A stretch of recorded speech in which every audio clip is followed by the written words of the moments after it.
Welcome in, everybody. This is David Shepard on the SiriusXM NBA radio postgame show, Channel 86, and of course, always heard on the SiriusXM app. I am joined by a three-time NBA champion and a Bulls radio analyst, Mr. Wennington. How you doing, sir? Uh, David, I'm doing very well as one can be doing sitting in the 12th seed in the Eastern Conference. So we're hanging in there, but we're in Philadelphia right now and getting Yeah. ready for tonight. So it's good. Okay, well, listen, we're going to get to that momentarily, and I can appreciate the transparency and honesty there. But Bill, I got to talk about your team, St. John's. Uh, Obviously, you were a two-time All Big East player. When Dylan Darling made that particular buzzer beater and looked so good doing it, I don't know why they didn't double him and why they just allowed a layup. That's a different conversation for a different day. What was going through your mind? obviously out of bounds play, time running out was 3.6 seconds Yeah, on the clock, and to be honest with you, at that up to that point, Darling, I think he was 0 of 3 or 0 of 4. I mean, he right. hadn't really played great, but it was a nice inbounds play. The St. John's did a great job of spreading the floor, and I'm sure they wanted. The thought was get the ball in and get to Zuby real quick, see what happens. But Sure. that lane going down the right side, and again, forget Darling's left-handed, and so they took away his left hand, which is what you do, but. They just left him too much room. He saw the lane and he took it and just really made a nice extension shot. And I was ecstatic. I mean, that was just absolutely fantastic. I mean, obviously, we know St. John's hasn't been there in a while, but to get back to the Sweet 16 is phenomenal. I'm so happy and proud for the university, and Rick Pitino has done a fantastic job. The guys have played hard all year, and it's really been fun to watch them play this year. It's amazing, Bill. You hit the nail on the head with how long it's been, 1999, but who's counting? Since they made a Sweet 16. We've spoken before. You've talked about the relationship that you have had with the late, great Lou Carnesecca. I don't think people are appreciating what Rick Pitino is doing for this program. He was coaching as a men's head basketball coach in Division I basketball before you were a teenager. What would Lou Carnesecca say about what the job that Rick Pitino has done with this particular St. John's team in just year number three? He would be so proud and impressed with what he's done, and especially in today's world of college basketball with the Yep. portal and the NIL, and whether you like it or not, that's the way it is. And he has done an amazing job of using all the tools available to him to better that team and get them. And it's difficult to do that, and because you have different teams almost every year, and I can't imagine coaching that. I mean, back in the olden days when I was playing, and Chris Mullen and Walter Berry and Mark Jackson were all at St. John. We all stayed there 4 years. Well, Walt left a little early, but Right, right. you were there a couple of years, at least 3 years. And I mean, Chris was a 4 year senior and an All American, and now he's in a Hall of Fame. Yep. That just doesn't happen anymore. So for Coach Pitino to be doing that well with this team that really is kind of put together every year, it's a different team, and he's got to teach guys the system, what he wants. Gus has to get them how to work hard the way he wants them to work is amazing. But I really have, I was going to say an unfair advantage, but it's not unfair. It's actually a blessing because Billy Donovan's the Bulls coach. And Billy speaks so highly of Rick all the time. And I've met Rick a few Great times, and point. he Yes. he has been amazing and awesome. And actually he's been one of the best St. John's coaches of keeping alumni involved and at least present in some way or form. And really has gone out of his way to stay in touch with guys, and when guys are back around campus, have them out there and everything. So it's been phenomenal, and you can just see how much all his former players regard him and how in high esteem they hold him. It's been amazing to see that, but you don't wonder why are they so good. You know why, because he really holds guys accountable and makes them work to their best ability. Again, we were joined by three-time NBA champion Bill Wennington and Bulls radio analyst right here on SiriusXM NBA Radio Channel 86. Listen, we're speaking to a man that won three championships, that competed at the highest level. You're talking about an individual that has won, an NCAA championship with multiple programs, and who knows how many more he would have won if there wasn't some unfortunate things happen. And we won't go there in terms of Rick Pitino, but to your point, the level of accountability that he holds himself to, and that he holds his players to, and his assistant coaches to, and his program to, it's second to none. And to your point about Billy Donovan, I mean, Rick Pitino will say it to this day, it's his favorite player he's ever coached. And we know how long Rick Pitino has been coaching, which says all you need to know about Billy Donovan as a person and as a competitor. I saw your team compete, Bill, very much so against the Houston Rockets on Monday. I don't know what to make of the Bulls. They're so up and down, but let's just start with the positive. Matas Buzelis, I believe he is a future star in this league. Josh Giddey has been unbelievable with the Chicago Bulls in his 2 years there. I didn't see his game from his outside shooting like I've seen it in Chicago compared to what he looked like on the Thunder. Highlight for me, and I know it may be difficult, but highlight for me what you have been impressed with the Chicago Bulls team this season. Well, since the trade deadline, when the Bulls made some changes, so you Yep. trade six guys away, you got 16 Sure. guys coming in, Right. and what that has done is really given Mattis and Josh the opportunity to kind of take over and be the guys on the team. And since that point, they both have excelled extremely well.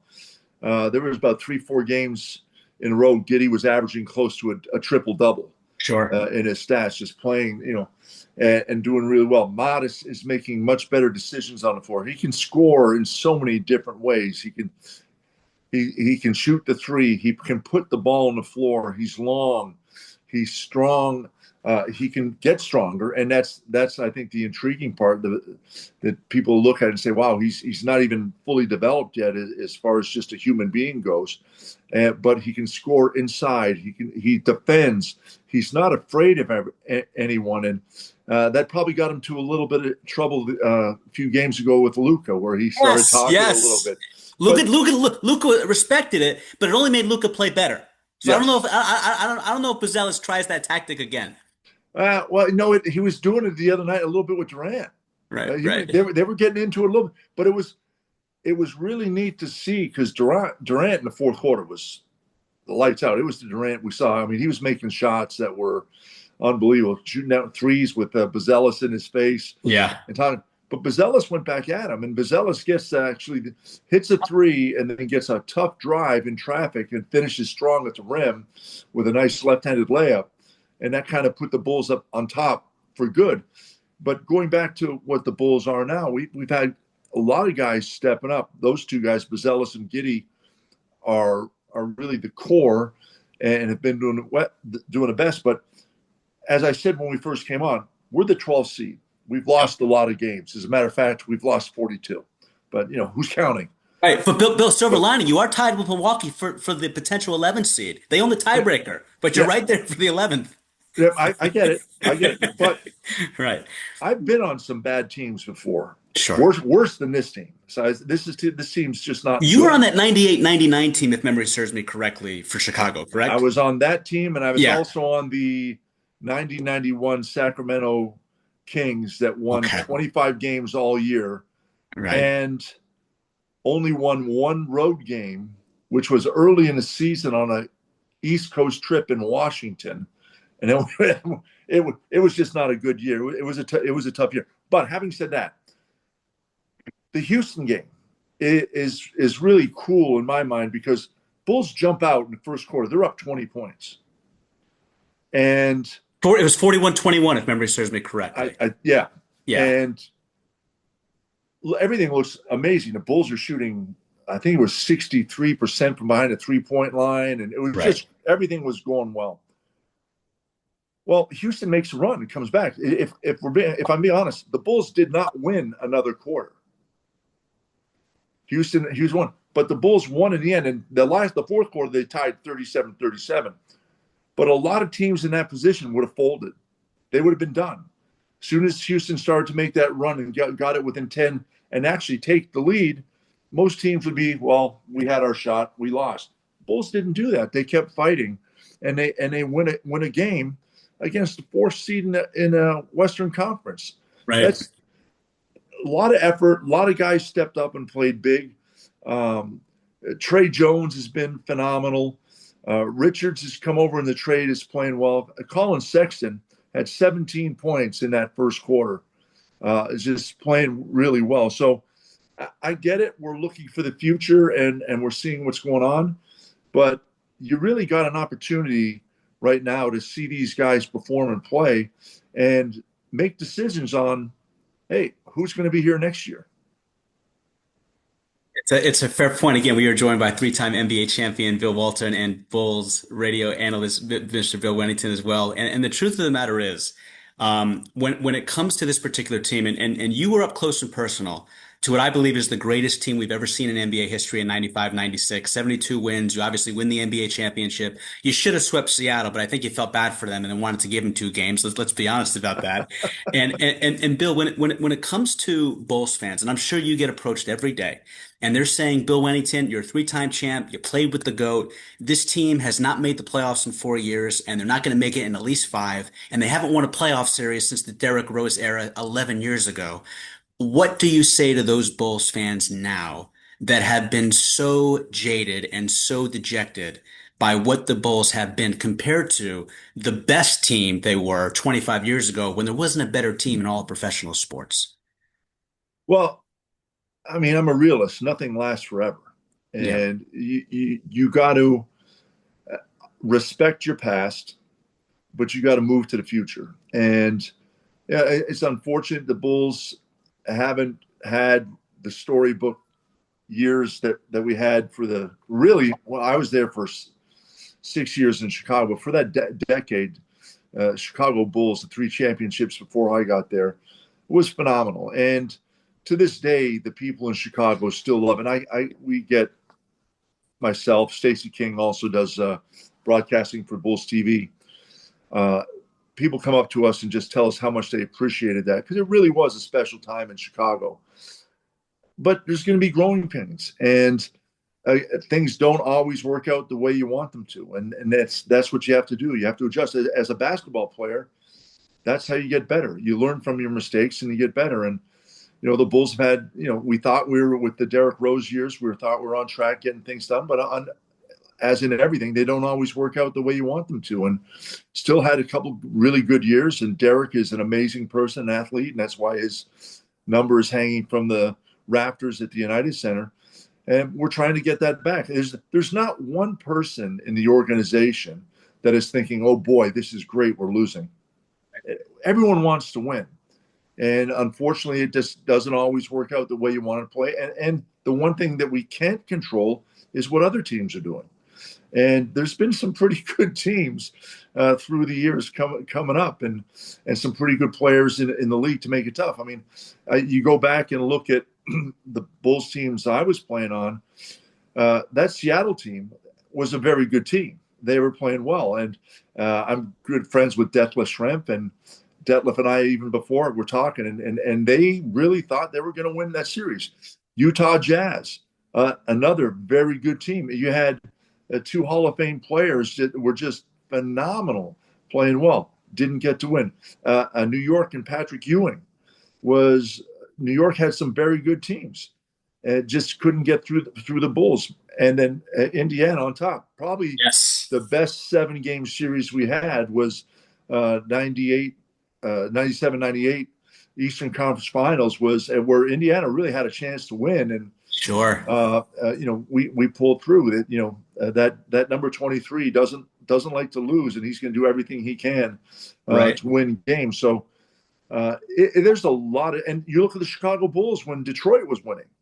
The Bulls had a good team too. They just couldn't get through Detroit because they were a good team. So you can't control, if you're trying to develop a team, when who you got to get through and how good they are. And I've even heard, again, I don't know the front office that well for all the teams, but there's been talk that I've heard through the years that some front offices even plan, well, the Boston Celtics are really good right now. Let's plan to develop right when their window is kind of closing, so then we can be good, because right now they're too tough. We can't, let's get some young talent in 2 or 3 years. We'll be a good team, because we can't compete with that right now, no matter what we do. Right. Right. But it's interesting because as an NBA guy, you're an NBA guy, obviously. You look at Detroit. Detroit wins 14 games 2 years ago, Bill Wennington. And Yes. they're the beasts of the East 2 years later. And even the year after winning 14 games, they pushed the Knicks to 6 games in the postseason. And I mean, what's the change? It's the head coach, but you're scratching your head and thinking to yourself, well, Monty Williams is the coach of the year. He's not chopped liver. So how does JP Bickerstaff come and turn things around where they're winning 30 more games the next season? I think that's where the impatience grows is, you talk about like, and I don't, Bill, I don't know how much you follow college football, but I mean, Indiana was an afterthought from a football perspective. Kurt Signetti gets there, they're winning the national championship in year two. So I think that's where the impatience grows for Bulls fans that look at your teams in the 90s and says, that's the very best of basketball. How have they been so irrelevant this past decade? And I remember having you on a couple times, and one of those times was when Lonzo Ball got hurt. That team was really good. Yes. And you know exactly what I'm talking about with DeRozan. And I know you're big on Caruso and how much he meant to that Bulls team a few years ago. So luck does play a part, to your point, Bill. And Yep. Bill, we really appreciate your time on SiriusXM NBA Radio. I got to ask you these couple of questions before we let you out of here. And of course, you can always hear us on Channel 86 and the SiriusXM app. Um, I had on Scott Williams recently. And, there's so much made in the news about Michael Jordan and Scottie Pippen and that particular beef. And clearly they're not getting along right now. I asked Scott point blank, how do you feel about the situation with what's gone on between them? The Last Dance didn't do them any favors in terms of their relationship. He said they always got along in the early 90s, and there wasn't any jealousy, and there was camaraderie, and there was closeness between those two. Is that your experience as well, playing with those guys for 4 years? Absolutely. They had what we called the Breakfast Club. I mean, they'd all go up to Michael's house. Scottie, Ron Harper, Randy Brown, and and Michael would go to Michael's, and they'd work out at Michael's house, then stop and have a bite to eat before practice. And it was the running thing. It's the Breakfast Club. They all do it. They were getting along. I mean, life gets in the way sometimes, and there's been a lot of things have happened, and everyone has a lot of people talking to them and stuff. And again, perception can play tricks on your mind, and they're both great guys. Scottie was a phenomenal teammate. It was really good. If you really and Michael was obviously an amazing teammate and demanded everyone play to their best ability, because obviously if you're not playing well, Michael doesn't need you, and the Michael's goal is ultimately to win. And if you can't help him win, he's going to either one, make you better to win, or two, get rid of you, or make you uncomfortable so you don't want to be there. Sure. But Scottie was great because he worked as hard and pushed everyone as hard, but he was the good cop to Michael's bad cop. And that played well. And Phil fed into that too, because Phil didn't have to discipline us really a lot because Michael was pushing us all to be that good anyway. So when Phil raised his voice, you knew it was really important because he wouldn't get on us for little things. And everybody followed the rules. And those two together, in my opinion, were the best role models to follow because they're the two best players in the league, in my opinion, at the time. Sure. And they're both doing all the little things and everything you're supposed to do, and winning is paramount. And you look at it, Michael wanted to win at all costs, and Scottie was willing to, in my opinion, be some I don't know how to take on a lesser role to make sure that everything was together.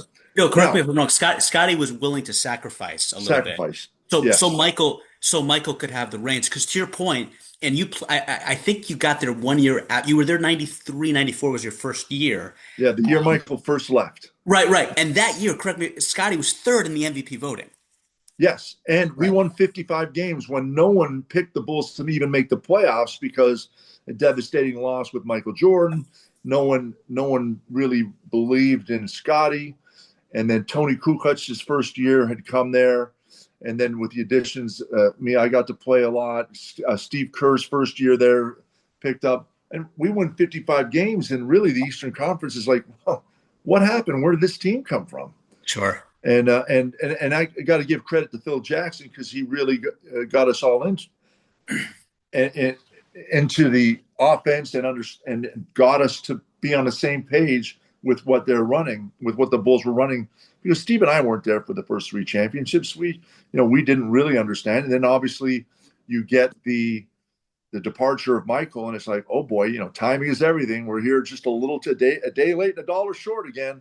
Right. But Phil is that great, and just at understanding and getting everyone to come together. To your point about coaches, it's coaching. It's not X's and O's. It's how you can motivate players and how the players respond to what you're saying. And I think that's the biggest thing that helps coaches. Obviously, with Phil, Lou Conaseca, and my high school coach, Bob McKillop, they all have different techniques to motivate you, but how they do it and how they relay that to you and they're caring about the players is really what makes it go. But back to Scottie and Michael, I think time will tell. I think we are getting older, Yeah. and I've had discussions a little bit with Scottie, and you got to get rid of your demons. You got to let them out, and it's frustrating because I see it now. I'm St. John's. I was there back in 1985 when I left. Great university, great school, and we're so excited to see him back. But even when I see all my teammates, Chris Mullen, Mark Jackson, Walter Berry, Willie Glass, Ronnie Stewart, all the guys that we hung out with and stuff, and back then we were just young kids, and I know we were young men, but we were kids, and we were playing a game, and we were loving the game, and things were so great. And now we've all had lifetime of experiences, and we realize how special those moments were.